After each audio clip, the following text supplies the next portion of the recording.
Getting public toilets right can make or break whether a significant number of people are able to fully participate in community life. Few know this better than people with chronic medical conditions, parents of young children, people with a disability and carers, people on their period or who are pregnant, and people who are transgender or gender diverse. Modern design principles include single-stall, gender-neutral toilets, each with their own sink and full-height door that open directly onto visible areas like a park or a main corridor.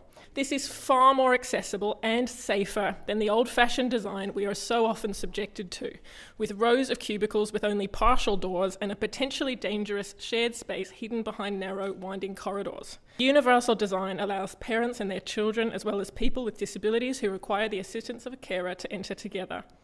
This best practice design is better for everyone. So why are so many public toilets so crap?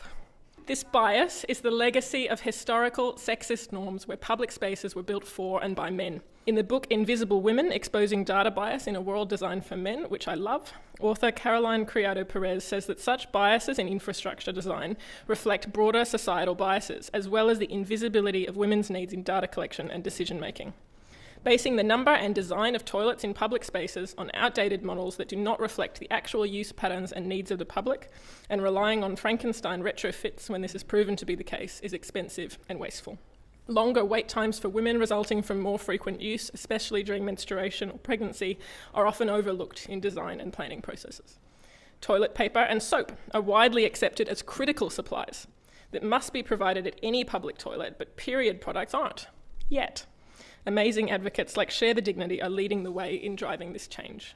After I was elected to my local council in Albury, an audit of our public toilets found that not one complied with current disability access standards and half lacked any accessible facilities. In response, our council announced a program of sweeping toilet upgrades guided by a new public toilet strategy. Now, public toilets must be no more than 1 kilometre apart in urban areas. They must be clean, well-maintained, and brought up to current accessibility standards under the Disability Discrimination Act. Under the strategy, facilities needing extended opening hours were identified and the changes made. And critically, all new and refurbished public toilets must be built to best practice universal design principles. I am so proud of this legacy from my time as Deputy Mayor of Albury. I share the sentiments of former Dubbo Regional Councillor, the Honourable Stephen Lawrence's reflections on World Toilet Day, that these projects are a monument to real and practical inclusion, equality and accessibility, and meeting the public health and sanitation needs of the community. The decisions we make about our amenities and built environments significantly shape our social environments. As the level of government closest to their communities, councils should be supported with both the guidelines and the resources for best practice provision of public toilets.